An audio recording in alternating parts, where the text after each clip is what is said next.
Girl, you can't say that. Fix your tongue. You can't hear that. Nah. Fix your hair. Fix your face. Right. Did I step out the box again?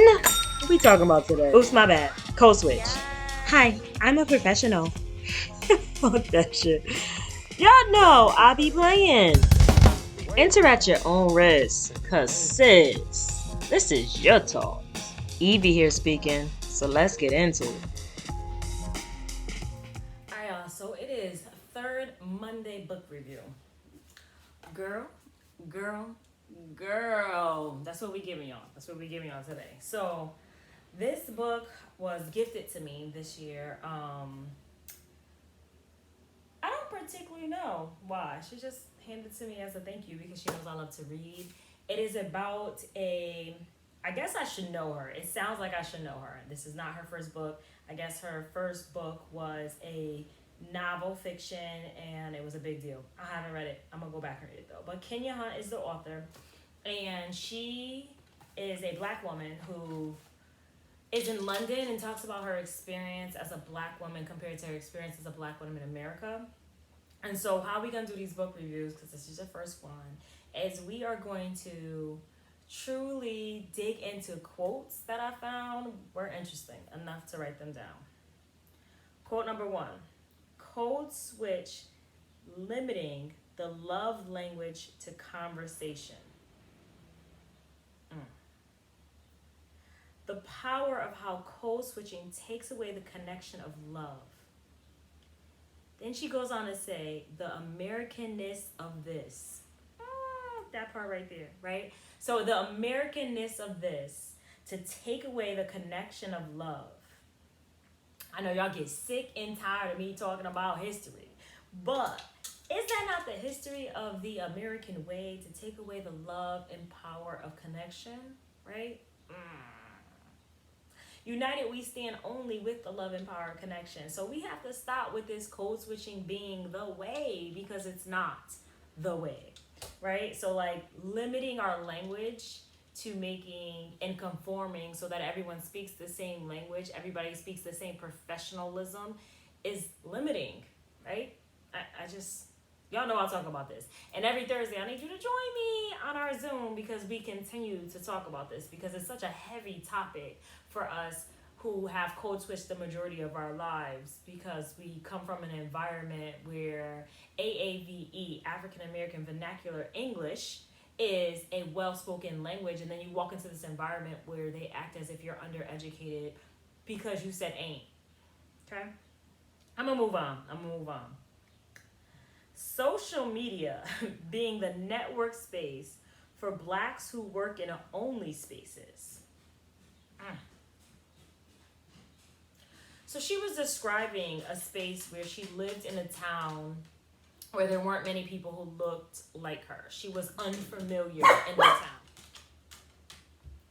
And so with this, she was saying that social media became the space where she found these groups and these networks that made her feel belonging. These groups and these networks of black women that allowed her to be in a space of naturalness.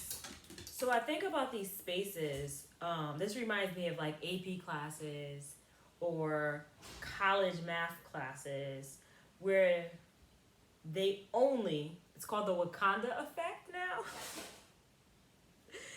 where there's not a lot of black faces, right? And that's statistics. You can go on the website, U.S. Civil Rights website, and you'll find the statistics that show, right? In AP classes, generally speaking, especially math AP classes, there's not a lot of black faces. So then that's what she's talking about by the only spaces, where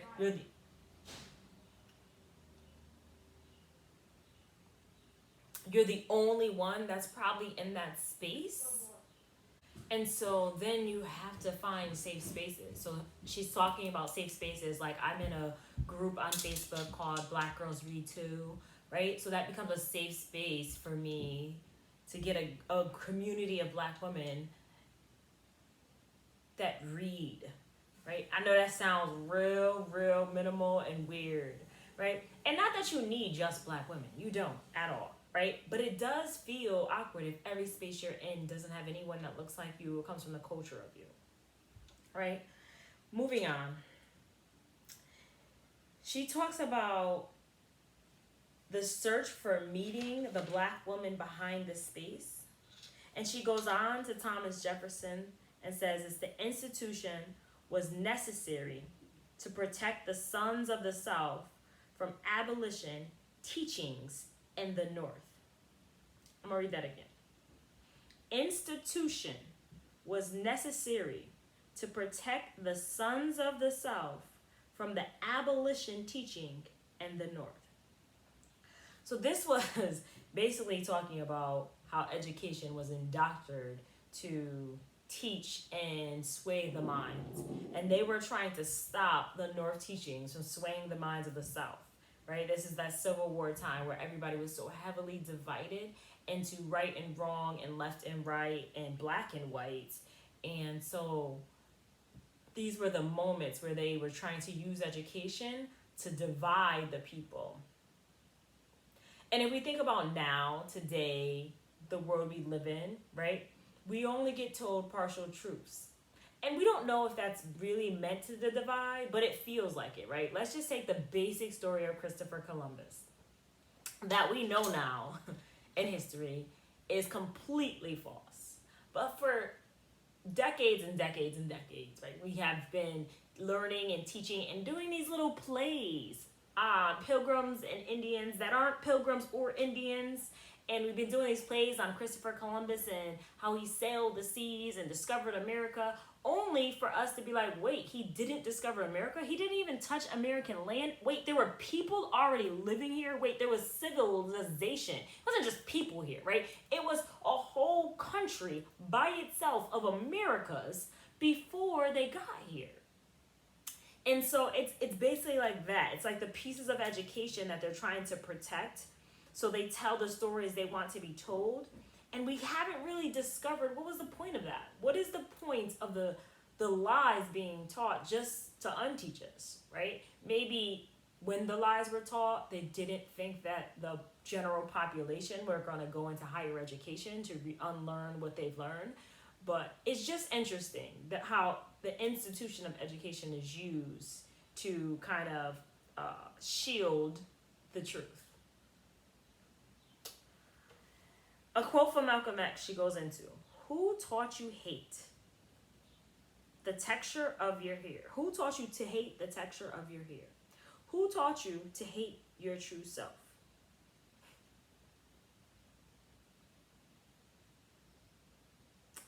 The more we recount the stories to ourselves, these fables, the more we believe them to be true.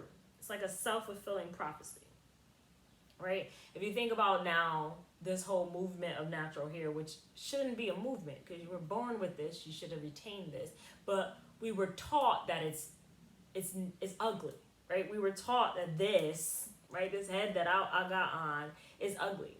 Still, people have tons of comments, right? I get this, I blocked him now because I'm tired, but I was getting this troll for a while that would come in my inbox and tell me to straighten my hair. Some white man, and like that was be his comment all the time. You should do your hair. You should find a salon. You should straighten your hair. It's just weird. Who taught you that my hair was ugly? Who taught you that my fro was a problem? Who taught you that straight hair was beautiful? It's like these things that we continue to tell ourselves and then we believe them, right? That's like when people bleach their skin. There's so many people that we know of, famous and non-famous, that have gone through this, the colorism that's been placed on them, that darker skin was ugly, right? And so they bleached their skin in order to try to feel beautiful. The same goes for pale skin though, right? Because there's so many pale skin people who go to that tanning salon faithfully, right? In order to make their skin browner. So who taught us, like, what is beauty, right? Who taught us to hate the inner and outer versions of ourselves? That's what you need to reflect on when you start to want to change or grow or shift anything physical about you. Not only physical. When you start to change the way you talk, the way you dress, right? Your tone of your voice, The accent for those of us who have accents, right? Think about who taught you those things were wrong in order for you to try to fix them. Heavy quotes.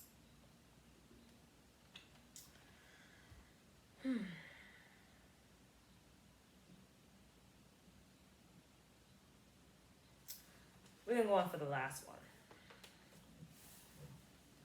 The idea of identity is hard enough when you're trying to work out who you are in this world. Add to that the efforts of trying to manage the identity you project to people, and you're done for. No wonder I was tired. I'm going to read that again because I need you to slowly hear that, because that's what we're going to end with, and I need you to hear it. The idea of identity is hard enough when you're trying to work out who we are in this world. Add to that the effort of trying to manage the identity you project to people, and you're done for. No wonder I was tired. I'm going to go back to code switching because this is what this is reminding me of, right? You create an image, because I know I created an image. Oh my gosh. I worked really hard almost all my life up until a couple years ago to create an image. And while I'm working so hard to create that image, I'm still trying to figure out what I want for myself. What is right and wrong? Because I kept getting in these awkward spaces where I was getting myself in these situations I didn't know. Even if I did what was right to me, forget about what was right to the world, right? Because integrity is about what do I feel is right and how I'm going to respond to that. So the world, the pressure of the world to try to create this character for them to see while still trying to figure out who you want to be, whew, Jesus, that is so tiring. So tiring. And I need us to get into a space of humanity where we have to no longer try to please the outward image of what is good, bad, right, and wrong, professional and non-professional, ghetto and classy or bougie, and not like, we got to get into a space where none of those things are real. None of those things are actually important. Because we aren't in that space. We aren't. And I'm not going to even pretend I am. Like, we all know that I am heavy on this. You're first. Do you. Be you. Authentically show up as you. But I don't. I don't. Not because I don't want to. Not because that I feel like I shouldn't. It's because I'm working so hard to be okay. It's because I haven't figured out who I am, let alone who I want to be. I've been shadowed so long in be silent and be loud. No, don't do that. No, don't talk like this. No, read this book. No, don't say that. I live in a space every day where I have to be careful. And with that, that means I have to shield who I am, because the sight and the sound of that might be too much for the spaces that I'm in. So I'm tired. I'm tired. And I no longer want to balance who I project and who I am. Which is why you can Google me, right? Because I'm done. I'm tired. You've won the battle of me trying to make sure you are comfortable, because I will not. Because I can no longer make you comfortable by making me uncomfortable. I'm not doing it. I'm not doing it. So if I show up in a space and it makes you uncomfortable, guess what? I won't be back to that space. I won't be. Work is the only space right now where I'm struggling with that, but I promise you I am taking myself out of rooms. I am. Because I am tired of the projection of me not being who I am trying to be. Because I'm still working on who I want to be when I grow up. And I ain't got time to work on who I want to be when I grow up if I'm still trying to work on who I want to be to you. So let's get to our aha moment, because even in our book reviews, we got to... The message I'm taking from this book is no matter where you go, you can't run from who you are. No matter what space you in, you need to be who you are, because if not, you are draining the person you're supposed to be. And it is not about race, creed, or color. What it's about is existing and showing up as thy true self. And I talk about this all the time. You know it. But this book, Gurl, GURRL, girl. She goes on to say how girl is a language. How girl is a term of endearment. And the tone of the word can change what I'm trying to tell you. Like, girl, you did that. Girl, why you do that? Girl, get it? So if you are looking for a new book that is immersed in culture and understanding of the world differently, from America to London, jump on it. Thanks for listening, my good people.